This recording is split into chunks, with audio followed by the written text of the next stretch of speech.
Ya estamos iniciando nuevamente. Estoy dándole entrada, le estoy aceptando a todos para poder iniciar.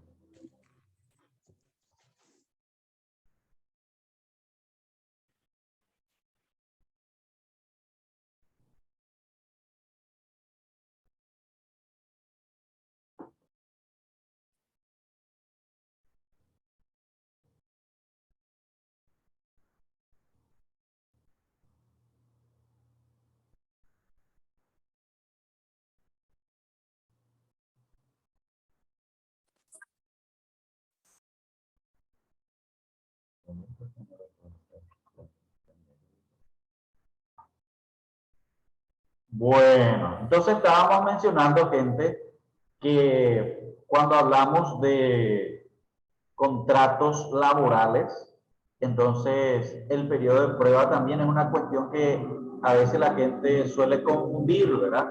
Y se hace también juego, fraude más que nada contra la antigüedad.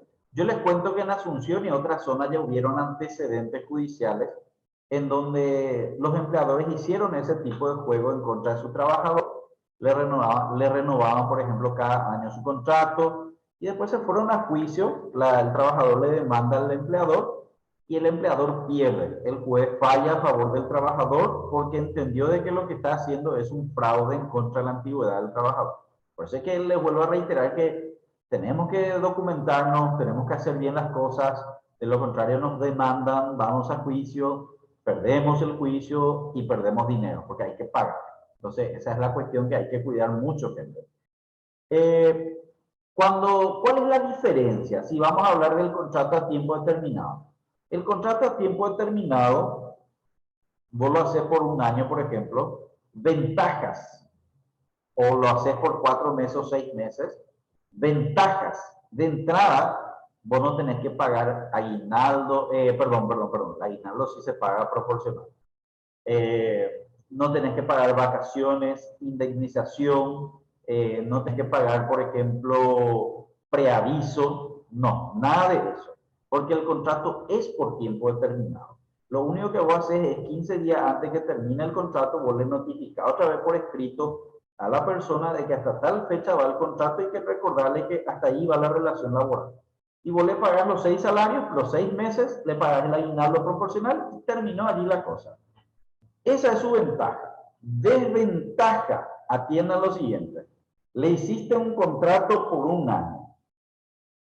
Le hiciste trabajar 2 meses. Y el tercer mes querés terminar el contrato. Vas a poder terminar, pero sí o sí le tenés que pagar todos los salarios prometidos. ¿Qué quiere decir eso? Le hiciste trabajar 2 meses, le pagaste 2 salarios.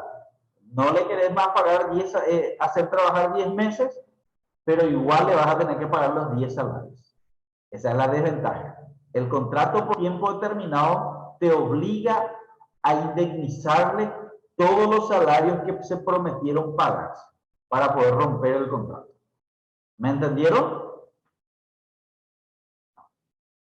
¿O no se entendió lo que dije?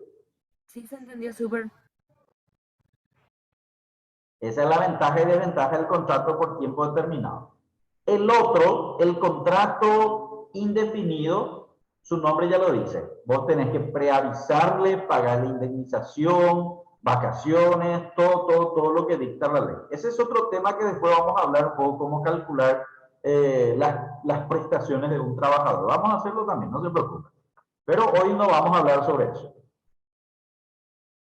Entonces, de las pruebas del contrato ya les expliqué que un trabajador puede demostrarlo de manera muy fácil en realidad. Fotografías, conversaciones por WhatsApp.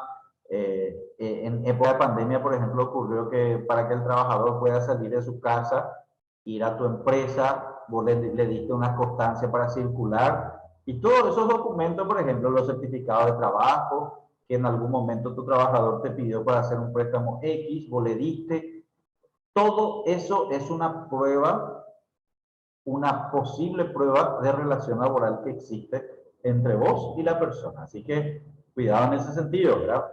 Fotografía estando dentro de tu instalación, con uniforme, a tu lado, vos te vas a juicio y negás de que es tu trabajador, ¿verdad? No, yo no le conozco a la persona, jamás le he visto, pero él agarra y presenta una foto posando a tu lado con uniforme. Entonces, se puede demostrar todo eso, gente. No crean de que porque no hay un contrato por escrito, la persona no va a tener la posibilidad de mostrar que trabaja contigo. Bueno, cuando hablamos del contrato por escrito, hay algunas cuestiones que tiene que tener sí o sí. Lugar y fecha de celebración, nombre, datos de la persona, clase de trabajo, monto y forma de pago, duración, división de la jornada. Ya les voy a empezar a explicar cada una de estas partes, mostrándole entonces aquí una cláusula que es muy interesante. Fíjense, aquí está. Aquí me quiero detener. Quiero compartir con ustedes este modelo de contrato para que ustedes lo puedan utilizar el día de mañana si tienen la necesidad de contratar a una secretaria, a una persona quien les ayude. Este es un modelo de contrato que ustedes tienen que saber utilizar, ¿verdad? Nuestro enfoque, gente, les va a servir a ustedes también como trabajadoras entender este juego, esta dinámica, pero el enfoque que le estamos dando es gerenciamiento.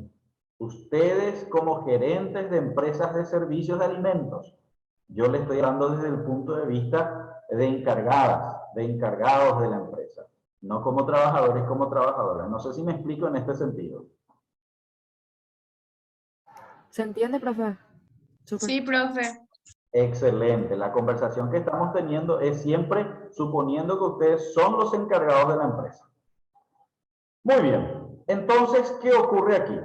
Primero tenemos que colocar la zona, ¿verdad? La ciudad, el día, el mes, el año. Por un lado se le pone al trabajador, se coloca entonces su número de cédula, su nombre completo, su estado civil, de qué ciudad es, etcétera, etcétera, etcétera. Por el otro lado, el empleador, también sus datos completitos, nombre, cédula, ciudad, estado civil, sexo, nacionalidad, todos los datos personales. Después ya vienen las cláusulas que hay que tener en cuenta en el contrato. La primera cláusula, por ejemplo, habla dice la empresa contrata los servicios del trabajador para desempeñar principalmente las siguientes funciones. Aquí hay que detallar lo máximo que se pueda cuál es la función que va a cumplir la persona dentro de la empresa. Es muy interesante ser un poco específico en este sentido, porque hubieron casos, les cuento una anécdota así muy simpática, de un empleador que un día le llama furioso a su contador y le dice, licenciado, quiero que me prepare la liquidación de mi trabajadora fulana de tal. Sí, cómo no, le dice el contador al dueño de la empresa, ¿verdad? Y le dice, ¿y por qué tipo de liquidación? ¿Con causa justificada, sin causa? Y él le dice, con causa justificada. Ok, ¿y me puede explicar qué fue lo que pasó, señor? Sí, sí, acabo de venir acá a la empresa, le dije a la señorita Luisa de que el sanitario estaba muy sucio y que por favor se vaya a limpiar un poco porque va a ser indecente si llega un cliente y entra así al baño. Y la señorita me responde de que no es parte de sus funciones, de que ella es secretaria, no es limpiadora y que no lo va a hacer. Entonces, desacato. Quiero que le eches, por favor, por desobediencia, por desacato. Y ahí el contador le explica al empleador, ¿verdad? El dueño de la empresa le dice, señor, lo que pasa es que si le vas a echar, vas a tener que pagarle toda su antigüedad, porque en realidad la señorita tiene razón. Eso no forma parte de sus funciones. Y si no está especificado en su contrato que hace parte de su trabajo, de sus funciones, no vas a poder echarle con causa justificada. Entonces, esa es la cuestión, gente. Tenemos que poner casi lo más detallado que se pueda dentro del contrato. ¿Qué es lo que va a hacer la persona dentro de la empresa? Si no tenés manual de funciones, si no tenés un organigrama, si no tenés bien detallado un manual de funciones, en tu contrato tenés que especificar las principales funciones que tiene que cumplir esta persona. De lo contrario, podés caer en este tipo de situaciones en un futuro si vos no especificás qué es lo que tiene que hacer tu trabajador o trabajadora. Del lugar del trabajo, esta persona desempeñará sus labores y poner la dirección del local, donde se presentará el servicio. Si hubiese sucursales, también deberá detallar, pero en caso de ser necesario podrá ser trasladado. Vamos a suponer que vos tenés varios locales de restaurantes y tenés la política de hacer rotar a tu personal. Por A veces motivo. Vos tenés en el kilómetro 4 un local, el kilómetro 7 otro, en el microcentro otro, en Franco otro, 4 locales. Y le haces rotar a tus trabajadores dependiendo de la necesidad. Hasta que un día, un trabajador que estaba trabajando en el microcentro, al cual vos le decís, fulano, a partir del lunes quiero por favor que te vayas al local de Presidente Franco, ahí te voy a necesitar. Y él te mira y te dice, señor, discúlpame, a mí no me va a quedar bien irme a Franco. Yo vivo acá cerca, en San Rafael, y no me va a quedar bien. Me va a quedar muy lejos, voy a gastar mucho combustible, me voy en moto, es peligroso. No, para mí no va a funcionar eso. No, yo prefiero quedarme nomás acá, te dice. Y vos le decís, pero amigo, yo te estoy pidiendo de que vos te vayas a Presidente Franco. Ya te estoy dando una orden. No te estoy preguntando si querés o no querés. Yo te estoy diciendo que te vas a ir. Y la persona te dice, no, vos me contrataste aquí para el microcentro y yo voy a prestar servicio aquí al microcentro. Y leyendo el contrato, te encontrás de que no tuviste en cuenta este pequeño detalle. No pusiste en la cláusula de tu contrato de que en caso de tener varios locales, que vos le podés utilizar, le podés dar trabajo en cualquiera de los locales. No es solamente un local. Y esas cuestiones, si vos no lo haces por escrito, al momento de contratarlo la primera vez, después el trabajador ya no te va a querer firmar ese contrato. ¿Me están siguiendo? ¿Se entiende lo que hablamos o no se está entendiendo? Sí, profe. Sí, profe, se entiende muy bien. Muy bien. El horario de trabajo. Se establece un horario de trabajo los días lunes a viernes de 6 a 15:24 con descanso de 1 hora para el almuerzo y los días sábados 6 a 12 horas. Descanso semanal los días domingo y feriados. Tener en cuenta los 48 horas semanales y las 8 horas diarias.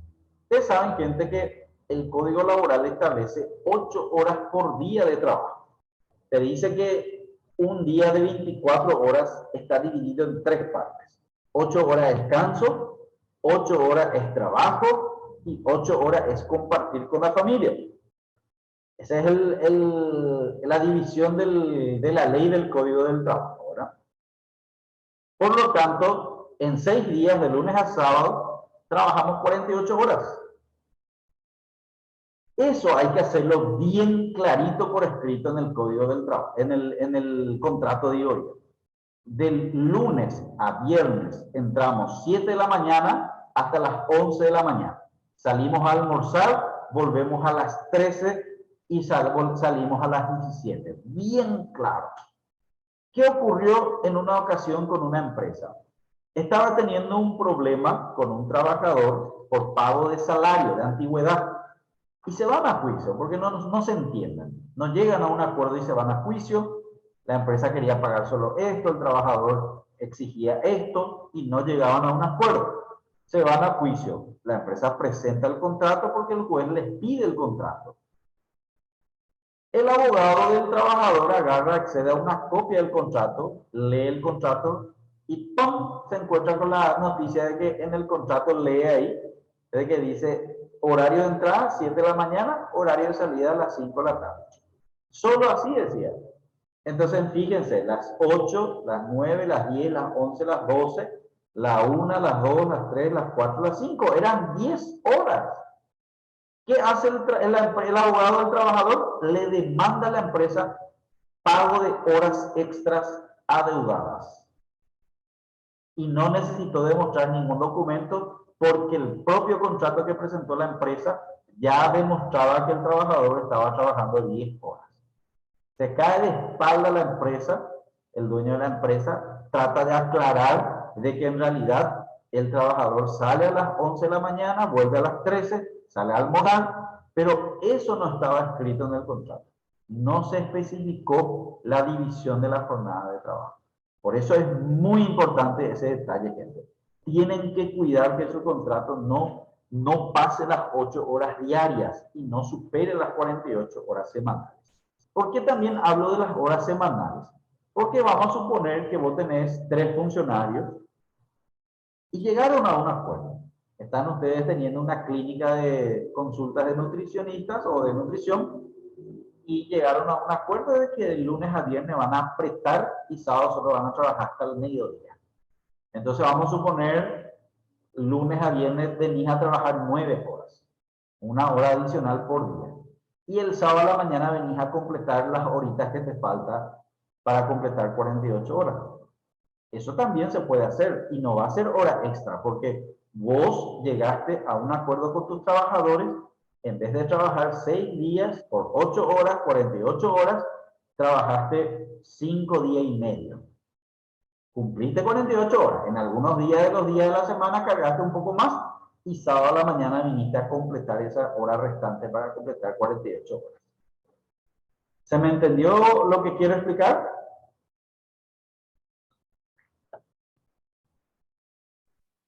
Sí, profe, más o menos. Adriana, ¿se entendió? No sé. Sí, profe. ¿Alguien de ustedes tiene esa experiencia o no tuvo esa experiencia de trabajar solo sábado hasta el mediodía? En mi caso, profe, es así. Nosotros trabajamos 9 horas día y los sábados salimos al mediodía, justamente para completar las 48 horas.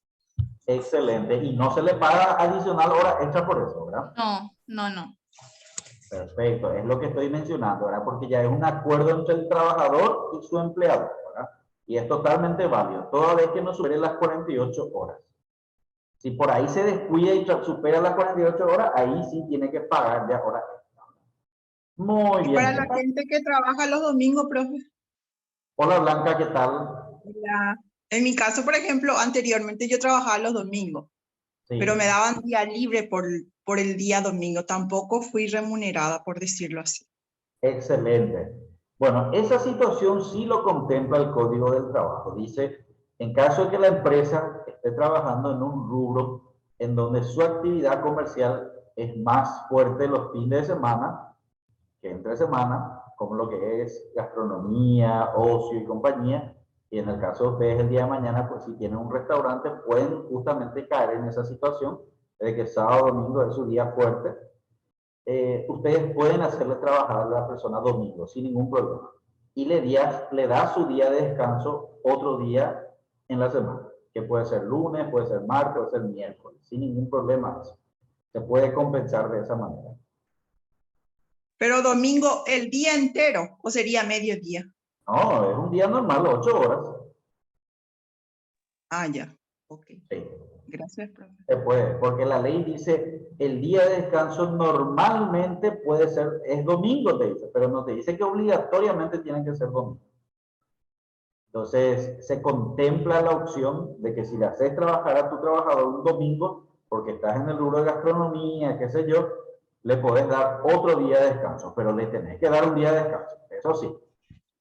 Profe, una pregunta con el tema de los domingos. Sí. ¿Ves que, según yo tengo entendido, que feriado y domingo te vale doble? Tipo, Sí. domingo trabajas 4 horas y te equivale a 8 horas. Sí. Entonces, tipo, si trabajas domingo tendrías que trabajar 4 horas por ese un día libre. Bueno, Tipo, no trabajar 6 u 8 horas, ¿verdad? te explico. Ahí hay una confusión, Fernanda. Nosotros, nuestro salario mínimo actual, como yo les comentaba, es 2.550.307. Este es el mínimo actual. Si vos tenés un contrato, el cual dice, Fernanda es mensualera, ella cobra un salario mensual, en realidad vos estás cobrando por 30 días, no 26 días. Vos cobrás tu domingo, ya estás cobrando tu domingo. Si bien no trabajas tu domingo, vos cobrás tu domingo. Ahí vos ya ganaste, ese domingo ya tenés un salario, un jornal ganado.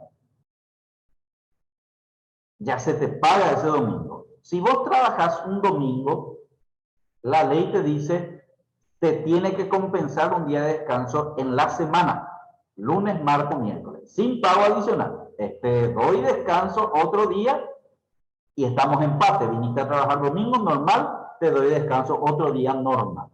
Ahora sí, cuando se trata de feriados, sí dice la ley que el feriado no se compensa. Si yo te hago trabajar un feriado nacional, pero tiene que estar decretado a nivel nacional, no son feriados los asuetos municipales. Por ejemplo, famoso 3 de febrero, no es feriado, es un asueto nada más municipal. El feriado es, por ejemplo, 1 de marzo, no sé, 14 y 15 de mayo, 15 de agosto. Esos son feriados nacionales. Esos, la ley te dice, si la empresa te hace trabajar, te tiene que pagar. Te tiene que pagar 100% de lo que corresponde. ¿Qué quiere decir ese 100%? Que yo agarro, divido el salario mínimo dividido 30. Entonces vos cobras actualmente 85.000 por cada día de trabajo. Acordate que vos ya cobrás luego por 30 días. Entonces quiere decir que ese 15 de agosto vos ya estabas luego cobrando. Ahora, por hacerte trabajar otra vez ese 15 de agosto, yo te voy a pagar tu salario mínimo más lo equivalente a un día de trabajo. Vos viniste a trabajar ese 15 de agosto, yo te tengo que pagar entonces el salario mínimo más este. Quiere decir que ese mes vos vas a cobrar 2.635.000. Algunos malinterpretan y dicen, no, me tenés que pagar doble porque es feriado. Y quiere que se le pague este monto por ese feriado, 170.000. Pero ahí pues vos estarías cobrando 3 veces ese feriado. Porque acordate que este salario ya te paga por 30 días. Y acá cobrando otra vez 2. O sea, 3 veces vas a cobrar tu 15 de agosto. Entonces, ¿Sí? tipo, lo ideal también es trabajar 8 horas los domingos. No esas 4 horas nomás. Normal, es un día normal de trabajo. Mm, El domingo no es entiendo. feriado. El domingo es un día normal de trabajo. En ciertos rubros, me estoy explicando, cuando tu rubro así lo admite, el caso de gastronomía, el caso de actividades ociosas, no sé, lo que el rubro realmente corresponde a un feriado, a un fin de semana. Si es una Profe, tipo actividad trabajadora en comercial, el centro, por ejemplo. eso no Incluye corresponde. eso. No corresponde. Porque entonces, tipo, deberíamos trabajar solo 4 horas entonces, ¿o no? No deberías de trabajar domingo. Pero se trabaja. Shopping.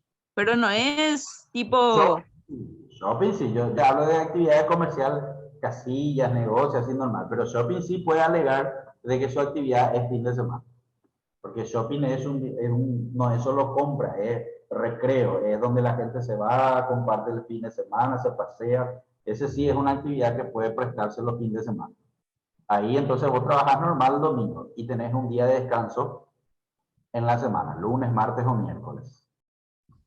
Entendido, profe. Sí. Gracias. Pero si tenés de repente un localcito, un saloncito ahí en el centro, a ella no corresponde tanto. Ahí domingo vos tendrías que descansar.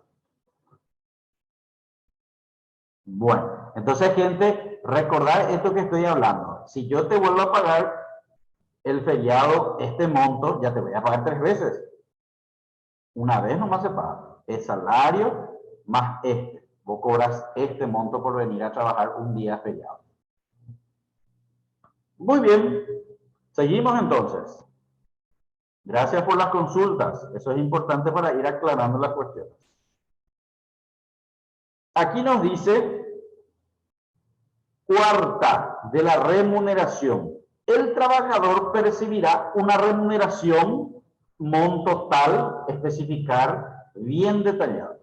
La ley dice especificar en una moneda de curso legal. Algunos especialistas en derecho laboral dicen, puede ser guaraní, dólar, real, porque todos esos billetes son admitidos de manera legal en el país. Yo les sugiero a ustedes poner en guaraníes. ¿Saben por qué? Porque es realmente la moneda oficial del país y también es la que no está expuesto al tema del cambio monetario. Imagínate, vos le pones en dólar a tu trabajadora hoy, que el dólar está 7.000 guaraníes y algo, vos le pones 400 dólares, estás feliz, 500 dólares, estás feliz, porque es un monto grande. Pero el dólar se desploma y en vez de 8.000, ahora ya cuesta 4.000, 3.000, ya no alcanza 7.000. Entonces, evidentemente va a generar malestar. Entonces, mejor colocar en guaraníes. Finalmente, cuando llega a fin de mes, vos le podés pagar en dólar, en real, en guaraní, en lo que vos quieras, si es equivalente al monto que está en el contrato. Eso es lo de menos, pero en tu contrato tiene que ponerse bien, bien clarito en moneda local, guaraní. ¿Me entendieron?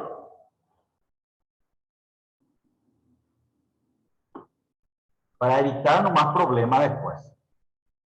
También dice aquí que hay que especificar a través de qué medio va a cobrar. Si va a ser en efectivo, tarjeta, a cargo de qué banco, y en caso de que haya cambio de servicio bancario, hablar y avisar por lo menos 30 días antes. Entonces, todo eso te dice entonces que hay que especificar en el contrato. De las herramientas que va a utilizar, por ejemplo, si está en un restaurante, elementos, platillos, utensilios, todo lo que utiliza. Entonces, vos podés hacerle firmar una cláusula de responsabilidad si la persona rompe, daña o perjudica, que te autorice a vos a descontarle el salario por los daños ocasionados por negligencia o imprudencia, por ejemplo. Eso también es válido, poner una cláusula en el contrato, pero tenés que tener la autorización del trabajador. Vos no le podés descontar nomás directo. Un detalle también interesante que no le mencioné fue este tema del 30%. El Código Laboral dice, por ejemplo, vamos a suponer tu trabajador, estamos en un supermercado y nuestro trabajador quiere llevar adelanto de salario tipo mercadería para su casa. Te dice que hasta el 30% de su salario vos le podés dar en especie, pero tiene que ser a precio justo y precio de mercado. No te puedes aprovechar de tu trabajador. Hasta 30% nada más del salario. No le puedes dar todo su salario en especie. Tiene que ser necesariamente en efectivo el restante 70%. Eso también es importante aclarar. Se establece el periodo de prueba. Como ya les decía, el periodo de prueba acá justamente habla que es de 30 o es de 60 días. Depende de si es o no es un trabajador calificado o no calificado. Ya se entendió esta parte del calificado y no calificado, ¿verdad? Porque a veces se quiere generar confusión. Vamos a suponer, yo estoy en el centro trabajando en el depósito de mercaderías, pero yo soy abogado, me recibí de abogado. Y quiero confundir y digo, no, yo soy trabajador calificado. Sin embargo, no. Yo tengo un título de abogado, pero el puesto que estoy ocupando es el puesto de encargado de depósito o funcionario de depósito. Entonces, mi trabajo no necesitó ninguna formación previa. Mi trabajo, el que estoy haciendo. Por lo tanto, yo soy un trabajador no calificado en ese puesto, en esa empresa. ¿Se entendió? Sí, profe. Séptima, el trabajador autoriza la utilización y presentación de grabaciones realizadas por las cámaras de seguridad dentro de la empresa para los fines y efectos que fueran necesarios. ¡Epa! ¿Qué pasó aquí? Imaginemos, tengo una trabajadora o un trabajador cajero. Y hoy, al hacer el arqueo de caja, falta, por ejemplo, 100.000 guaraníes en la caja. Rebobino la grabación de la cámara que tengo dentro de la empresa y veo clarito donde él guardó 100.000 guaraníes en su bolsillo. Lo echo a patadas. Por hurto, le digo. No quiero saber nada, le echo. Él, súper caradura, se va y me denuncia al Ministerio de Trabajo de que yo le eché sin causa justificada. Nos vamos a juicio. Y el juez me pregunta por qué le eché al trabajador. Y yo le digo por hurto. ¿Qué me va a decir el juez? Señor, usted ya lo denunció en la parte penal. Usted ya tiene ya una sentencia donde dice que él es culpable. Ya hizo ese procedimiento. Porque usted no es juez para poder determinar quién es culpable y quién no es culpable. había sido, lo correcto es suspender el contrato del trabajador, denunciar en la parte penal, ir a juicio en la parte penal, demostrar con pruebas y ahí, si él sale culpable, ahí recién vuelvo acá en la parte laboral y lo liquido por ese motivo. O sea, es todo un proceso. ¿Y qué pasa, por ejemplo, estando en la parte penal? Me piden para mostrar la prueba de que él realmente me cometió hurto. Y yo digo que tengo una grabación. Y él consiguió un abogado y solicita la nulidad de la prueba. Atienda lo que significa eso. ¿Qué significa eso? Significa que había sido la Constitución y ahí no sé cuántos otros artículos dicen que cada persona tiene derecho a la privacidad y que yo no le puedo grabar a una persona sin su consentimiento y peor aún utilizar ese material en su contra o para cualquier fin que hubiera. Como yo no puse una cláusula en su contrato de que él me autoriza a utilizar la grabación que yo tengo dentro de la empresa, yo no voy a poder utilizar esa grabación. Por más de que él me acaba de robar, yo no voy a poder utilizar esa prueba en su contra. Para que vean nomás lo tonto y lo burocrático que a veces es la ley, ¿verdad? Entonces, por eso vos tenés que tener una cláusula dentro de tu contrato. Es más o menos parecido cuando vos te vas a sacar una casa, un electrodoméstico, un ropero, no sé, y estás sacando a crédito y te hace firmar un pagaré y ahí en una de las cláusulas dice, autorizo a la empresa en caso de atrasarme 90 días en el pago de mi cuota a ingresar mi información personal a la base de datos de Infocom. O sea, yo le estoy dando lo que... ¿Me entienden esta parte?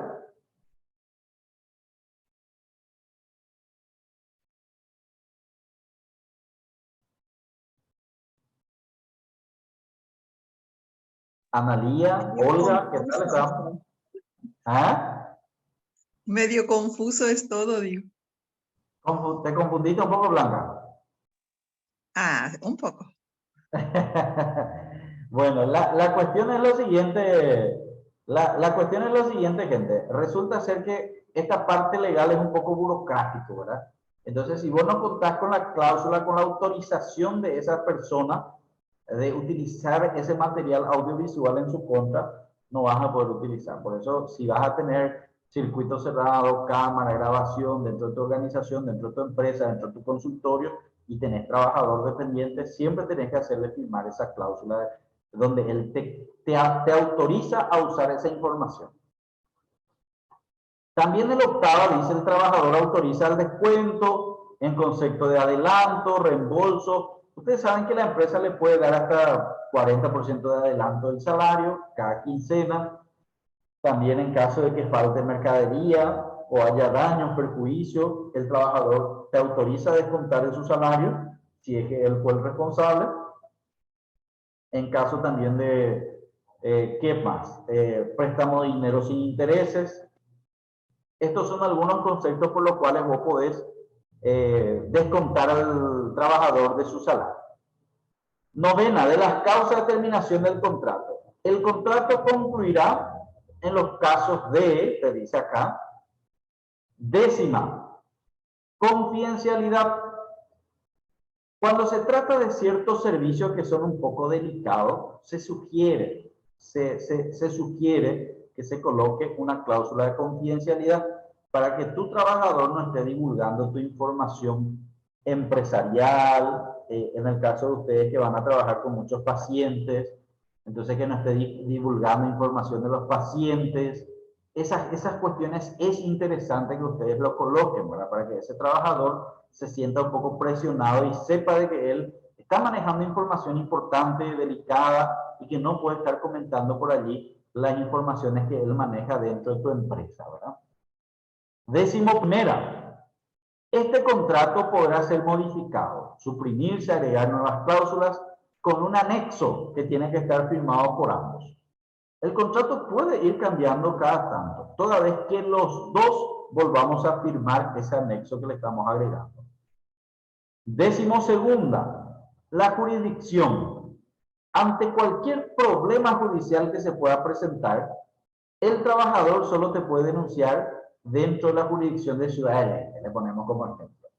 En realidad les cuento un pequeño comentario. Esto solo es una cláusula simbólica, no tiene valor. ¿Saben por qué? Porque en el Código Laboral dice que el trabajador puede denunciar a la empresa en el lugar, en el distrito donde estuvo trabajando o en su distrito de su domicilio. ¿Qué quiere decir eso?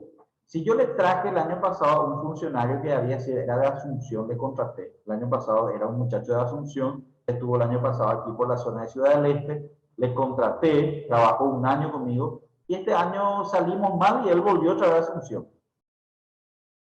Él me denuncia, pero me denuncia ya en Asunción, sin ningún problema, la ley le avala, él puede denunciar mañana.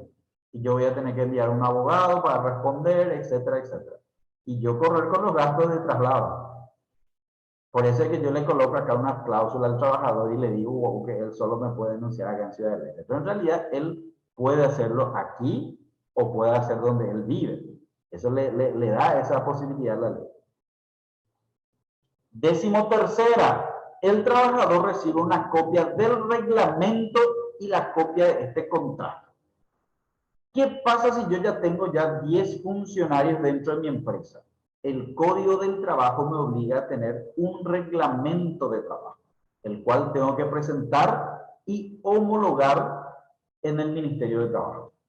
¿Por qué tengo que homologar? Porque tienen que verificar que lo que está escrito en el reglamento no esté en contra de lo que dice la ley. Imagínate, yo agarro y coloco en mi reglamento prohibido hablar en guaraní, como ocurrió en ciertos shopping acá en la zona, por ejemplo. Imagínense, es totalmente ilegal y no corresponde. Por ende, por eso el Ministerio de Trabajo te pide que le presentes el reglamento y que te aprueben ellos. Cláusula especial. Fíjense lo que dice acá, muy simpático. En caso de existir indicio de que el trabajador acude al lugar de trabajo bajo estado de embriaguez, se verá obligado a realizar un análisis clínico de sangre, orina o saliva, costeado por la empresa, para demostrar de que él no está en esa condición. En caso de que se niegue la primera vez, acarreará una sanción, una suspensión sin goce de salario, y la segunda vez que lo haga va a ser ya motivo de despido. Acuérdense que no puedes irte a tu lugar de trabajo en estado de embriaguez, por lo tanto, esto es interesante colocar este tipo de cláusula. Si él se niega a hacerlo es porque realmente está en esa situación y ya es motivo válido para suspenderlo sin goce de salario. Después se le hace firmar al trabajador, se le coloca su nombre completo, su número de cédula, y acá donde dice, es donde está el cuadrito, se le pide la impresión de la huella digital al lado derecho, ¿verdad? Porque hubieron ya situaciones donde la gente se fue a juicio, contrató a un perito y el perito no era muy honesto. Y donde había más plata, donde había más conveniencia, o es su firma o no es su firma. ¿Me entiendo en verdad a qué me refiero? Y ese es el miedo de los funcionarios, principalmente, como usted dijo hace rato, de que la mayoría no conoce sus derechos, pero hay quienes conocen y tienen ese miedo de que piensan que el que tiene más plata es el que siempre gana y entonces no denuncian y se quedan así nomás, ¿verdad? Totalmente, pero yo les cuento que el que tiene paciencia, el que tiene para batallar e insistir, gana. Mentira es que el trabajador no gana. Lo que pasa es que el juicio en el trabajo, en el Código del Trabajo, en la parte laboral, tarda. Es mínimo 2 a 3 años. Y si vos sos persistente, insistís y seguís, ganás. Pero no rápido. Lo que pasa es que la gente deja de balde, no se va más, no insiste.